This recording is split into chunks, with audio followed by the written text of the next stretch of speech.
Asubuhi njema, asubuhi ya baraka, siku ya Jumapili. Siku ambapo ninaamini kwamba kwa wengi wetu huwa ni siku ya muhimu, huwa ni siku ya maana. Maana ni siku ambapo huwa tunaamka pale, tunajiandaa, tunaenda pale kanisani kumwabudu na kumtumikia Mwenyezi Mungu kupitia vipawa tofauti tofauti. Lakini asubuhi ya leo ningependa kukaribisha kwa hii ibada ya manyunyu ya baraka. Tukaweza na kupokea baraka za Mwenyezi Mungu kupitia kwa maombi, kupitia kwa neno ambalo tutaletewa na mtumishi wake, na kupitia kwa nyimbo ambazo zitaweza na kukufikia asubuhi ya leo.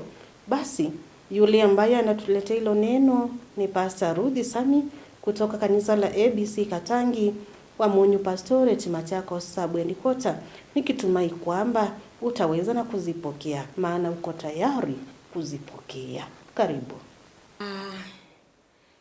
Ni Jumapili ya furaha, asubuhi ya kupendeza, na hata ikiwa utalipata neno jioni ama mchana, Mungu akubariki.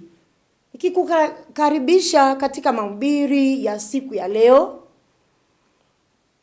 ambayo ni ya 7 katika wiki, nikikuomba ili tuweze kushirikiana pamoja kwa neno la Mungu. Basi na kuamkua. Bwana Yesu asifiwe. Amina. Tunaenda kulisoma neno la Mungu katika kitabu cha Mathayo, sura ni ya 5. Tutaenda kusoma mstari wa 10 na 11. 10 na 11.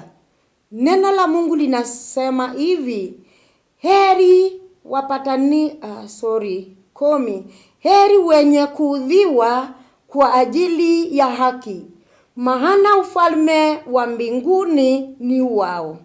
11. Heri ninyi watakapo washutumu na kuwaudhi na kuwanenea kila neno mbaya kwa uongo kwa ajili yangu. Na neno linaendelea. Tuombe. Ewe Mwenyezi Mungu, mhifadhi wetu, twaja mbele zako wakati kama huu, tukiomba kuongozwa nawe. Manake waliokumbali kuongozwa nawe hawakungairi hata kamwe kwa mambo yao yale walikuwa wanayafanya.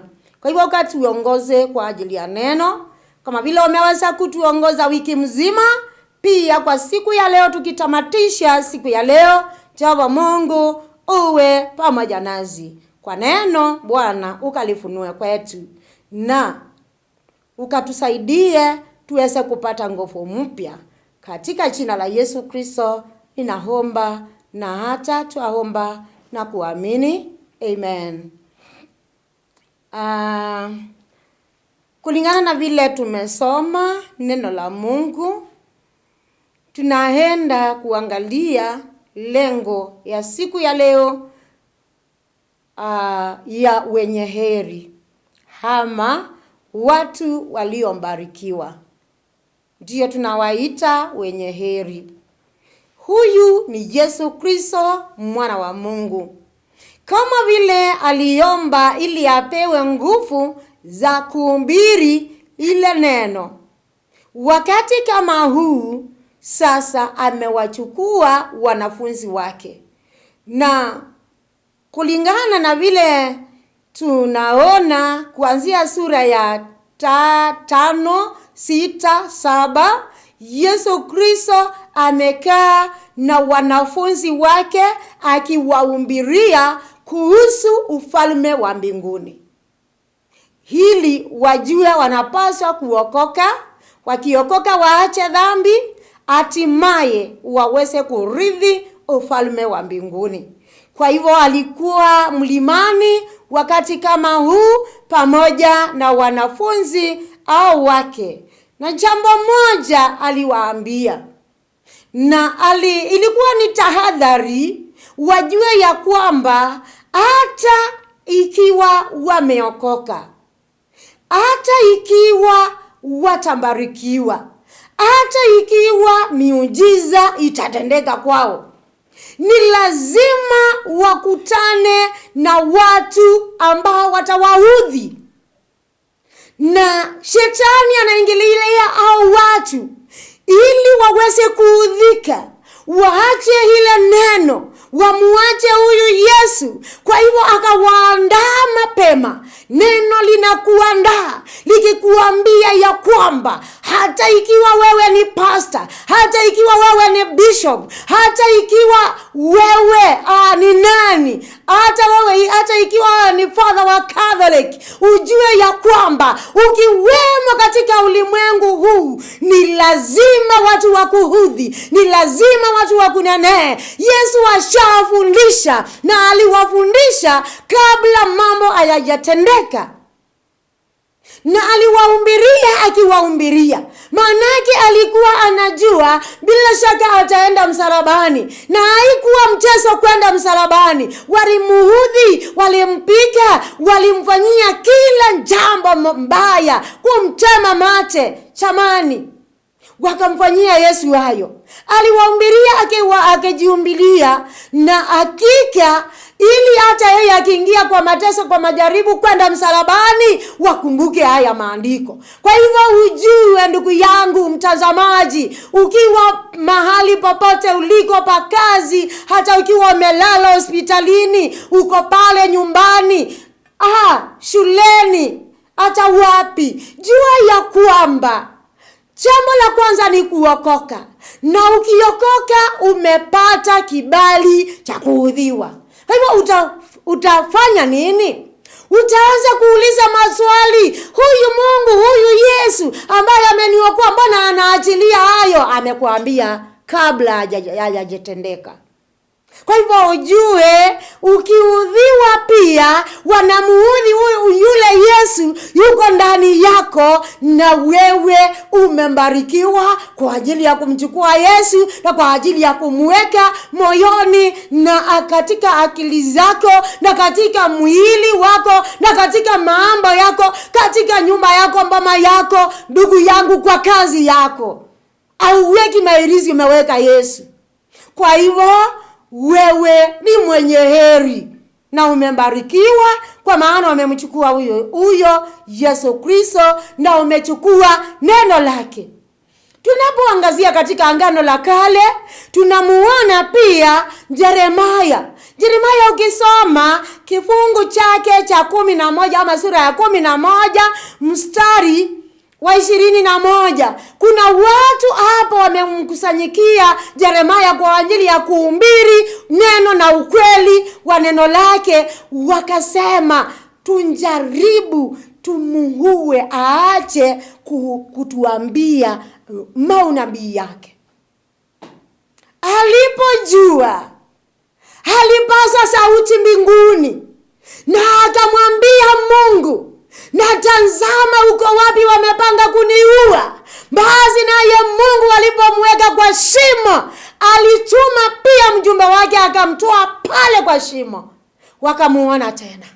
Waliomweka kwa shimo akufe, wakamuona tena akihubiri, wakamuona tena hakika akisema akina neno la Mungu. Jamani, watu wako pale watakutendea matendo mahofu, magumu, mazito, ya kukufanya ulie. Ndugu yangu, hata ukilia, simama tena na umuite Mungu wa mbinguni, na umkumbushe kama vile Yeremia alimwambia na alimkumbusha, na bila shaka atakupa kusimama tena, na utaendelea na hilo neno, utapewa ushuhuda, na miujiza na maajabu yatatendeka kwako. Wewe hajui kama wani. Bwana Yesu asifiwe. Ikiwa Mungu atayetenda hayo, si tukae na tukatae na neno la Mungu na lidumu. Tuiache idumu ndani ya mioyo yetu. Namba 2, heri wanao shutumiwa, kunenewa mabaya ya uongo. Biblia nasema heri wao. Kwa nini? Watauona ufalme wa mbinguni. Basi unaponenewa, unapowekelewa, unapofanyiwa yale ambayo unayafanyiwa, Bwana anakufa moyo. Biblia inasema ukivumilia, ukimuita Yesu mahali pale, ukimwambia kusaidia kushike mkono, hakika ukimuengemea, hapo papo utasimama na utafuka pale, na atakutendea mambo makuu. Utasimama na ushuhuda na utasema Yesu ni Bwana. Mungu na alibariki neno lake. Amina. Asante Mungu Baba, kwa maana tumejua tukiwa katika dunia hii lazima watu watatunenea, watatushutumu, hakika watatutengenezea uongo kama vile Yesu alitengenezewa uongo ili watu waseme hajafufuka. Kweli Yesu alijitokeza kwa uwezo wako, akadhihirisha amefufuka. Basi wakitutengenezea uongo na kutudhihaki kwa kila njia, Bwana utatupatia njia ya kutokea. Yatendeke kwetu hayo, na mtie nguvu mtazamaji mahali aliko, penye alikuwa amekufa moyo, mtie nguvu tena. Taomba yote tukiamini umesikia, umeona na utatenda. Katika jina la Yesu Kristo tunaomba na kuamini. Amen. Shalom. Baraka za kweli hazitokei kwa mali, kwa heshima yako. Hazitokei kwa sababu ya ile jina ambalo unaitwa. Lakini baraka za kweli zinatokana na tabia na moyo safi, moyo wa mtu. Wewe ingawaji uko na hizo zote, moyo wako uko namna gani? Moyo wako ni msafi, moyo wako yani unahurumia wale wengine, moyo wako unakaa namna gani? Baraka halisi uja kwa wale yani wenye moyo wa unyenyekevu, wenye moyo wa huruma, wenye moyo wa kutendea wengine mema, yani na wanaofuata wema wa Mwenyezi Mungu. Je, moyo wako uko nayo yote? Ushindi na furaha ya kweli huanzia ndani. Ndio sababu unasikia moyo wa aina hii, moyo wa aina hii. Maana moyo uko ndani, sio huko nje. Ushindi wa kweli huanzia huko ndani. Uko ndani kabisa. Kuishi kwa moyo safi ni kuonyesha huruma, kumtumainia na kumtegemea Mwenyezi Mungu. Baraka ataweza na kutuletea baraka na furaha ya milele. Hapa mambo ni mawili. Mwenyezi Mungu ataweza na kukuletea kwa sababu ya kuwa na moyo safi, moyo wa huruma, moyo wa unyenyekevu. Utaweza na kubarikiwa yani na baraka na furaha ya siku zote. Yani uwe umebarikiwa na uwe unafurahi hizo baraka. Kumaanisha kwamba unaweza kuwa nazo na ukakosa kufurahia. Hivyo basi ukiwa na moyo wa aina hii, moyo wa huruma, moyo wa unyenyekevu, moyo wa utiifu, utaweza na kubarikiwa, uwe na baraka ya furaha. Furaha ya milele. Utaweza na kufurahia kile ambacho uko nacho, maana wewe uko na moyo wa huruma, moyo mnyenyekevu. Je, moyo wako uko nayo yote ili ukaweza na kufurahia zile baraka ambazo umeweza na kubarikiwa nazo? Asubuhi ya leo wakati ambapo unaenda kanisani, ningependa ukaweza na kujiuliza hilo swali. Na kama moyo wako unayo yote, moyo wako sio wa huruma, sio wa unyenyekevu, sio wa kumtegemea Mwenyezi Mungu, basi badilika. Mruhusu Mwenyezi Mungu akaweza na kukubadilisha. Na utabarikiwa na furaha ya milele. Ninakutakia wakati mwema, ibada ya baraka siku ya leo. Mahali popote pale utaweza na kufika kanisani. Watumishi wote wa Mwenyezi Mungu mkabarikiwe, mkazidi na kutumiwa zaidi na Roho Mtakatifu. Mimi hapa ni Pastor Lucy Michael nikikwambia kwamba neema ya Mwenyezi Mungu ikakutoshe, na Pastor Rudy Sami ukabarikiwe zaidi. Bye bye.